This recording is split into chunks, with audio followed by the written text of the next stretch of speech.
Bom dia, Bruna. Bom dia, Carlos. Bom dia, ouvintes da Rádio Imbiara. Me sinto honrada, né, de estar aqui participando. Mais uma vez, quero agradecer à Rádio Imbiara, que sempre nos dá abertura para a gente estar aqui falando dos trabalhos do Centro de Formação Profissional Juridário. Muito obrigada pelo convite.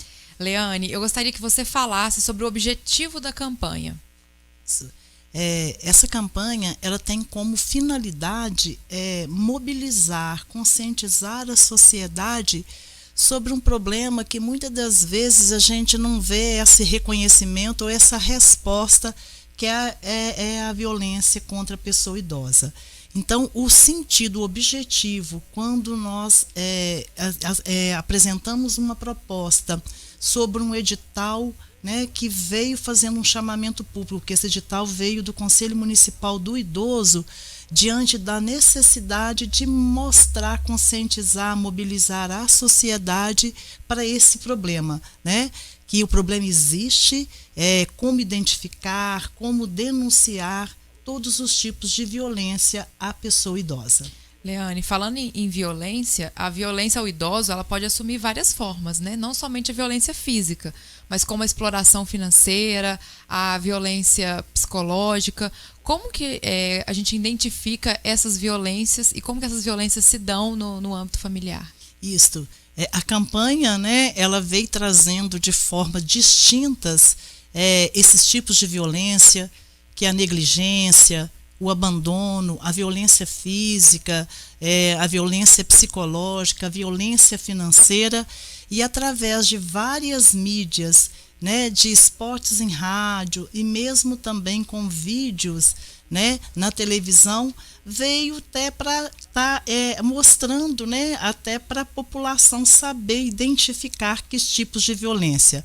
A gente sabe que muitas das vezes elas estão muito correlacionadas entre elas, porque uma negligência, às vezes uma falta de cuidado, uma falta de medicamento, né, com aquela pessoa idosa, ela pode provocar outras reações, como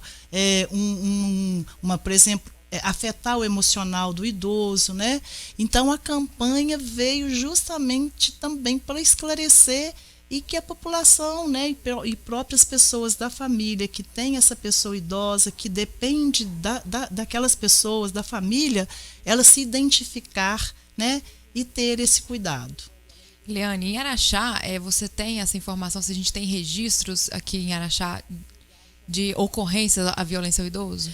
Para nós ainda não chegou, porque através dessa campanha, depois que nós terminarmos, a gente vai buscar esses dados. Mas o que nós sentimos que houve sim um impacto na população, porque nós, lá dentro do Centro Juridário, a gente já recebeu durante essa campanha, principalmente agora com as mídias, né, que foi a partir de outubro, pessoas que nos ligam. A própria idosos que nós atendemos lá teve, né, foi encorajado pela campanha de pedir ajuda, né, de relatar às vezes casos, né, de família que está distante. Então, assim, dados precisos mesmos, né, ainda nós não temos, mas a gente sabe que com essa campanha houve sim um encorajamento mesmo da pessoa idosa ou mesmo da sociedade, que às vezes conhece um caso, às vezes ficava, né, com medo, com receio, ou mesmo a omissão de denunciar. E a gente tem, o Bruno, até já recebeu por diversas vezes relatos de ouvintes, principalmente essa violência psicológica que há com o idoso em casa, muitas das vezes é o arrimo de família, né? Tem no seio da sua família pessoas que são envolvidas, infelizmente são dependentes químicos, né? E que às vezes na pressão para conseguir aquele dinheiro para adquirir a droga, né, forçam o idoso a gastar do seu salário ou comprometem através de empréstimos, né, a renda já tão pouca do aposentado, né? Então, infelizmente, alguns tipos de violência nesse sentido, né, que também preocupa bastante com relação aos idosos, né? Com certeza, essa exploração financeira é muito recorrente, principalmente de casos, né, como você relatou muito bem, às vezes na família tem filhos ou netos, né, que são dependentes, e aí o idoso está aí suscetível, né, muito suscetível a isso, né, aquele saláriozinho que ele recebe, a hora que vai, né, ou às vezes vai ao banco, sabe que não tem, porque próprias pessoas da família, e a gente percebe também que o idoso, quando ele é explorado financeiramente por pessoas muito próximas, eles não denunciam, né? De pena, de dó e de medo também. Então, isso é muito recorrente. E uma outra situação também, né, que a gente fica preocupado, cada dia, né, as jovens, né, tendo filhos mais cedo, e muitas delas, né, acabam deixando esses filhos para os avós criarem, né, e acabam, né, achando que o avô, a avó que são obrigados a criar a criança, né, infelizmente não tem aquela consciência quando põe no mundo, né, mas depois jogam no colo dos avós. Acaba sendo uma negligência eu busquei aqui rapidamente, a violência hoje, ela no Brasil possui mais de 38 mil registros, né, sendo que quase 80% do total é seguida de violência psicológica que os idosos sofrem e 24% desse abuso financeiro. Até tem relatos, né, que essas pessoas, alguns filhos, até genros mesmo, netos, abusam da possibilidade que os idosos têm de ter um empréstimo e fazem empréstimo no nome do idoso. Então, existe esse abuso também, essa violência. E, Leane, como denunciar? Qual é a forma de denunciar e qual que é a importância das pessoas, mesmo que não sejam da família, denunciar? Isso. A gente pede muito na campanha, fala muito disso, né, desse encorajamento da pessoa, né, denunciar e relatar. Eles podem ter o Disque 100, né, e lembrando que toda denúncia ela é anônima. Então tem o Disque 100, tem o 190, pode procurar próprias unidades de saúde, né? As próprias organizações, às vezes, que atendem idoso, lá elas podem receber uma orientação onde procurar. O Conselho do Idoso. Isso, né? O próprio Conselho do Idoso, né? Tem os órgãos também, o Centro de Referência da Assistência Social. Então existe, né, vários órgãos, várias maneiras aí das pessoas denunciarem e pedir essa ajuda para esse idoso. Até o próprio idoso também pode realizar a denúncia, como você disse, pelo Disque 100. Né? Sim, e nós temos idosos saudáveis, né, que fazem as atividades, mas ao mesmo tempo está sentindo esse distanciamento, esse isolamento, ou mesmo esse abandono, né, essa violência psicológica por parte de alguns entes aí da família, e aí eles mesmos podem estar procurando esta ajuda. Leane, a campanha ela vem de encontro justamente com esse momento que estamos vivendo da pandemia, onde aumentou, a gente tem dados aí que aumentou o número de idosos abandonados em casa, ou até mesmo sem a própria atenção da família. E eles que estão mais suscetíveis, né, Bruno? Se a gente fazer um apanhado aqui de 42 óbitos que já ocorreram em Araxá em decorrência ao coronavírus, 2 ou 3 que não foram já na idade de idoso, né, acima de 60 anos, né? Então é uma camada da população que está mais suscetível, né, infelizmente, a esse vírus, né? E que tem sofrido mais, né? Eu me recordo que no início da pandemia até houve-se como se fosse uma chacota com os idosos, que eles não poderiam sair de casa, né? Então eles passaram por um momento de sofrimento, e isso aumenta a violência, esse momento da pandemia? Com certeza. E existe até uma pesquisa a nível mundial, né, como que esse distanciamento, esse isolamento dos idosos fez com que aumentasse, né, essa questão aí de violência psicológica, o abandono, o próprio preconceito, né, por causa do Covid. Então, essa questão, a pandemia realmente, né, aumentou muito. E nós temos assim até relatos nossos, né, desses idosos que nós nos atendemos, inclusive alguns está tendo atendimento individual, terapêutico com a psicóloga do projeto, já assim com depressão, justamente por isso, né, esse distanciamento e às vezes uma justificativa para a família que não pode ir lá visitar porque meu pai é idoso, né, e muitas das vezes não é desse jeito. Então, mesmo que esteja afastado, mais uma ligação, ou de vez em quando tomando todos os cuidados, né, precisa sim dessa presença até física mesmo de pessoas, né, diretamente ligados aí à pessoa idosa. A Leane Tupinambá, que é coordenadora do Centro Júlio Dário, continua aqui com a gente. Leane, e eu gostaria que nós falássemos aqui agora sobre as atividades que o Júlio Dário proporciona para os idosos. Quem acompanha o Júlio Dário aí nas redes sociais vê que é um trabalho muito bonito que vocês fazem de valorização dos idosos, com várias atividades. Quais as atividades que o Júlio Dário proporciona? Isso. Atualmente nós estamos com o projeto Colorindo Vidas. São várias oficinas de artesanato, de arte, de música, de dança, de alongamento, de encontros terapêuticos. E essas atividades elas são oferecidas ao longo da semana. Há um período de inscrição, mas sempre a gente tem, né, aberturas aí de vagas. E agora, né, com a pandemia, respeitando todos os protocolos, o número de beneficiários nas oficinas, no máximo são 3 beneficiários. Estendemos ao longo, né, do dia e da semana as oficinas justamente para atender esse número restrito de beneficiários. E a gente vê assim, que eles retomaram com bastante segurança, porque sentiram que nós demos essa segurança contra a pandemia, contra o coronavírus dentro da instituição, e também seguindo toda a orientação do Conselho Municipal do Idoso. Essas atividades elas são financiadas com recurso do Fundo Municipal do Idoso, com apoio do Conselho Municipal do Idoso. Aproveito a oportunidade aqui, né, parabenizar todo o trabalho dos conselheiros, incansavelmente, né, olhando, cuidando dessa pessoa idosa, monitorando as atividades, né, lógico, seguindo todas as orientações do comitê.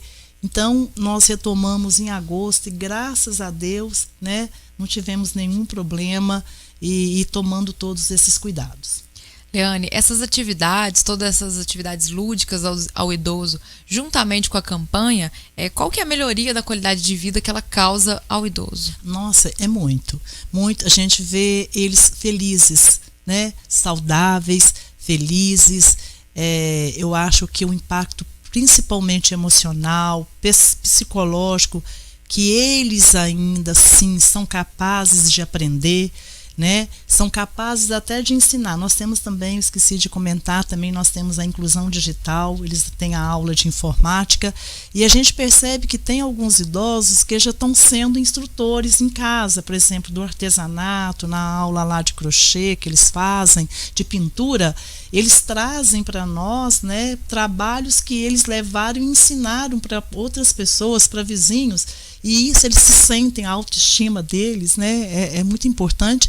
E também nós temos idosos que já, através das oficinas, eles estão até comercializando. Nós tínhamos a culinária antes da pandemia, então alguns começaram a fazer algumas quitandas para vender, né? Essa questão do artesanato, eles fazem os crochês, os tapetes, já estão comercializando. A inclusão digital nesse momento da pandemia é muito importante, o uso da rede social, né? Então os instrutores focam muito nisso, no cuidado, o perigo também da rede social. Isso é muito trabalhado, a segurança, e eles gostam muito, muito, então querem saber, descobrir mais coisas da tecnologia. Então a gente percebe assim, é muito impactante, é muito positivo essas atividades, né, que são ofertadas para este público. E para responder, Leane, a pergunta que é da nossa ouvinte, a dona Neuza, que participa com a gente, ela quer saber como que ela faz para poder participar dessas atividades. Ai, que bom, dona Neuza. É só nos procurar lá na instituição. A equipe, assistente social e psicólogo do projeto, elas estão no período da tarde, das 14 até as 19 horas. Nos procure lá para você fazer a inscrição e participar das oficinas. Você pode participar de todas as oficinas. Então, nós temos público lá que fica conosco de segunda a sexta-feira. Tem um intervalozinho para um cafezinho gostoso entre uma oficina e outra, né? Então será um prazer receber a dona Neuza e outras pessoas aí que queiram participar conosco das nossas atividades.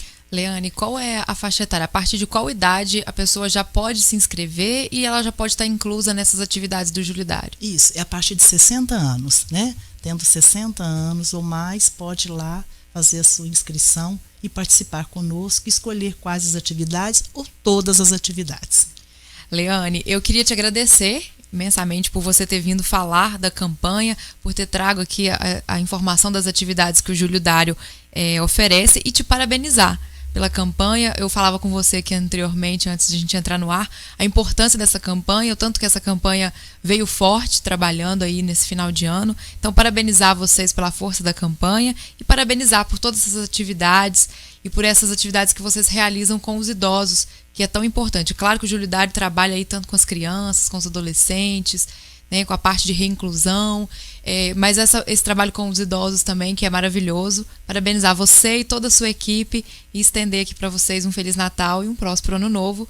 E muito obrigado por estar aqui com a gente hoje. E os nossos microfones estarão sempre abertos para as campanhas de vocês, para as ações de vocês, para vocês virem falar. Bruna, Carlos, todos os diretores da Rádio Imbirara, eu, em nome de toda a equipe do Centro Júlio Dara, agradeço imensamente essa oportunidade. A Rádio Imbirara está sempre aberta aí, né? Quantas vezes eu já estive aqui com o maior prazer, com a maior honra, estar falando das nossas atividades. E dizer que para a população, nós, no Centro Júlio Dara, somos prestadores de serviço para a sociedade. A sociedade precisa saber que lá a gente administra recursos públicos, tudo lá é gratuito, que aí a gente faz aí o convite, usufrui desse serviço, né, gratuito aí para a população, e a gente preza muito, não é por ser gratuito, mas é de qualidade. Nós temos uma equipe realmente, né, capacitada, treinada para estar atendendo. E muito, muito, muito obrigada aí à Rádio Imbirara e a todos os ouvintes que nos ouvem, né, e prestigiam os trabalhos da organização. Um Feliz Natal e um 2021 de muita saúde, de muita paz, de muita esperança. Só uma participação que chegou agora, Leane. A Ulda, ela participa com a gente, ela diz que tem 51 anos. Ela pergunta se tem alguma atividade que ela possa participar com 51 anos. Então, no momento, nós não estamos com nenhuma atividade para essa idade, mas vai, Olga, vai lá, nós temos alguns cursos à distância, né, online, que você pode fazer mesmo dentro da nossa instituição. Nos procure que nós podemos orientar e ofertar serviços assim para você. Registro aqui também a participação da Nilva, parabenizando a Leane e toda a equipe pelo trabalho. E a Ivone Ribeiro pedindo para a gente confirmar o endereço lá do Júlio Dara, que é na Avenida Amazonas, né, Leane? Isso, Avenida Amazonas, número 200. O telefone é 3662-3929. E nós temos uma página no Facebook, Centro Júlio Dara, onde nós divulgamos todas as nossas ações e as inscrições, novos cursos. Nos acompanhe lá.